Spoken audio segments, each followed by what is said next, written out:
네, 8시 4분입니다. 세상을 연다 박찬수입니다. 3부를 시작하겠습니다. 문재인 새정치민주연합 대표가 취임한 지 꼭 오늘 100일이라고 합니다. 광주에 가 있습니다. 사실은 이제 그러면서 광주 전남 의원들이 몇 번 모여서 정례 회동이긴 하지만 복잡한 여러 가지 얘기를 오늘 할 거라고 합니다. 그래서 여기에도 관심이 가고 있습니다. 바로 이런 것을 촉발시켰다고 보여지는 새정치민주연합의 최고위원 정성래 최고위원의 막말, 공갈 치지 마라, 이런 얘기에 관해서 새정치민주연합에서는 윤리위원회가 열리고 있습니다. 윤리심판원장 강창일 의원을 만나겠습니다. 안녕하십니까, 강 의원님? 네, 안녕하세요. 네, 오랜만입니다. 예, 네. 강 의원은 지역구가 제주시죠? 네, 그렇습니다. 네. 강 의원께서는 4.3문제연구소 이런 것도 하시고 대학에도 계시고 그래서 오랜 동안 이제 뿌리가 깊으신데 이번에 이 윤리심판위원회가 열렸죠? 한 번은 열렸나요? 예, 아니 우리 윤리심판위원회는 자주 열립니다. 네. 사안이 워낙 많아서. 그런데 정청래 최고위원 건에 대해서 이제 1차 심리를 끝냈어요.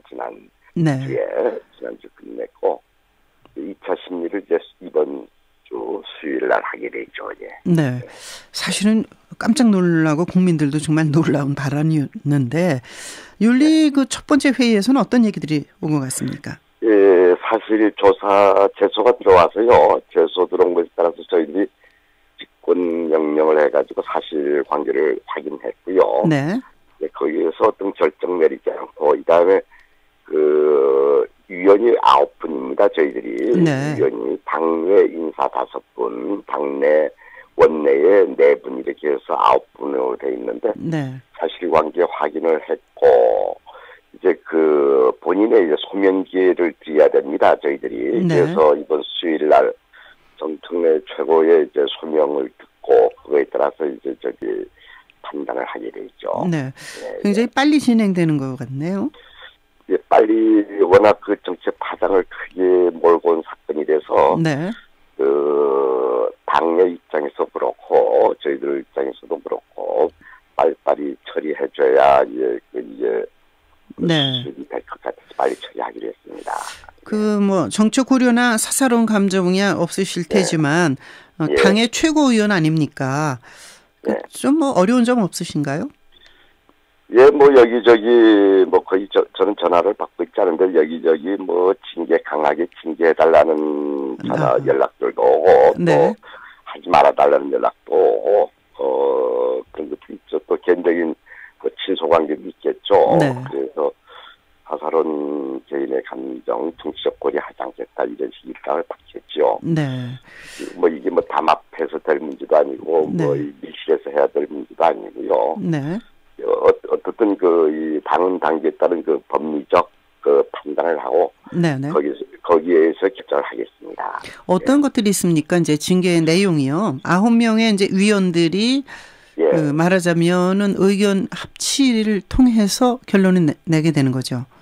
예, 여러 가지가 있는데요. 우선은 기각시킬 수도 있어요. 기각이 있고 그다음에 경고 차원의 정징계가 있을 수 있고 네. 그다음에 당원 자격 정지되는 게 있습니다. 아하, 네. 당원 자격 정지는 1개월, 3개월, 1년, 2년 이렇게 있는데 네. 그다음에 제일 이제 험한 게 이제 제명 출당 조치죠. 네. 한 4가지가 있는데 여기서 어떤 결론이 날지는 아무도 예단할 수가 없습니다. 네. 이것은 이제 저들이 윤리 규범을 만들었는데 네. 아주 상세하고 엄하게 돼 있어요. 네.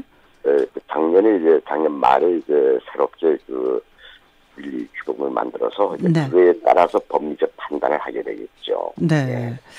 그런데 그럼 어떻게 예단하시긴 참 어렵겠지만 예를 들어 어떠한 조치를 받으면 다음 20대 총선에 출마하기 어려워진다. 그런 건 어떤 겁니까? 만약에 출당하게 되면 출당 조치가 내려지면 저희들 당원으로서는 네.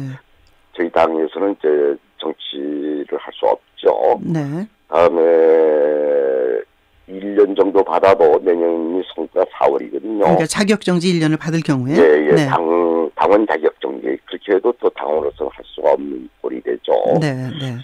그런데 그 사안이 뭐 과연 어느 정도냐 또 이 본인의 소명을 좀 들어봐야 되겠어요. 네, 네. 그렇다고 뭐 최고위원이기 때문에 저희 고려하지 않습니다. 그거는 네, 네. 그래도 어떤 법리에 따라서 하는 판단하는 것이기 때문에 네.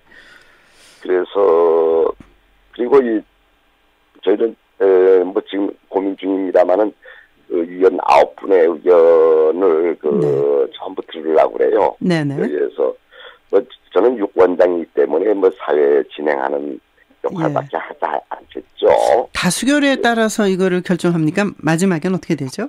예, 다수결에 따라서 하게 되는데 의견을 하나 좁혀가려고 그래요. 무기명으로 해가지고 네. 무기명으로 해서 처음에 경직이냐 기각이냐 제명이냐 이렇게 한번 이 당원 작정이 네 가지에서 선택을 하도록 하고 네. 다음에 그 중에서 또 이제 또 좁혀나가고 이런 식의 방식으로 하려고 합니다. 예. 철저하게 이 비밀이 유지되고 네.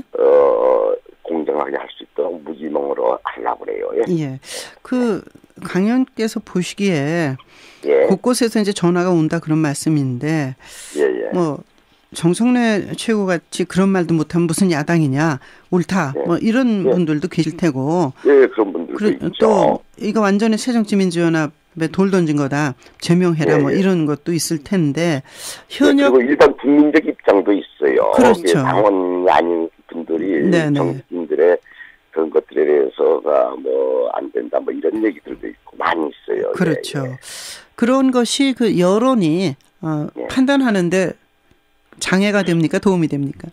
예, 방해되지는 않고요. 많은 여러 의견들을 수렴하는 건 좋은 거 아니겠습니까? 네. 뭐 이 당원의 입장에서 하는 분들도 있고 또 국민의 입장에서 하는 얘기들도 있고 네네. 많은 얘기를 사람들 만나면은 주문이 많습니다. 뭐 그렇죠. 예. 전배쯤에 광주에 갔었는데 광주에서도 뭐 여러 가지 상가집에 갔었는데 네. 상가집에서 이런저런 얘기들도 하고 네.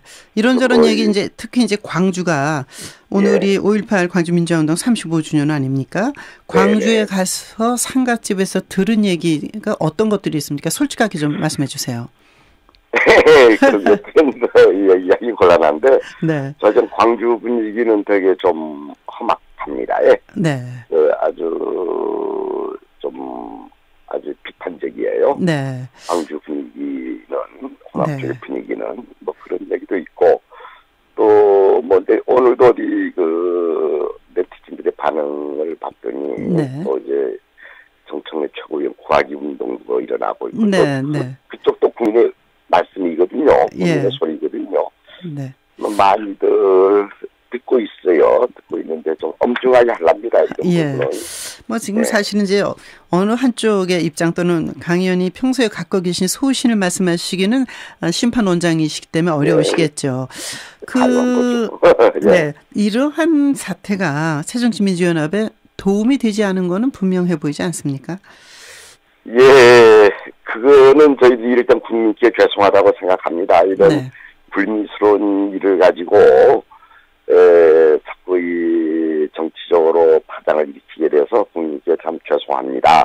그것이 잘 됐든 잘못됐든 진위가 왜곡될 수도 있어요. 정책 의원의 진위가 왜곡될 수도 있는데 그런 부분들이 국민을 되게 참 찌푸리게 했거든요. 화나게 했거든요. 그 부분에 대해서는 이제 뭐 저도 새정연의 한 당원으로서 참 죄송하다고 생각을 하고 있고 그런 일이 없었으면 좋았었는데 하는 그런 느낌을 갖지요. 예. 그 새정치민주연합이 단합해서 잘 나가자 뭐 그런 뜻에서 성격이 급해서 이렇게 나왔다 뭐 이렇게 또 볼 수 있겠지만 일단 이제 국민들은 깜짝 놀라고 상처를 받았죠. 오늘이 5.18 광주민주화운동 35주년입니다. 의원께서는 이제 2000년대 총과 광주 5.18 기념재단 이사도 지내셨는데 새정치민주연합의 무슨 뿌리가 민주당의 심장이다들 이렇게 말씀하던데 박주선 의원이니 뭐 많은 분들이 프로에서 근데 지금 그러한 정신이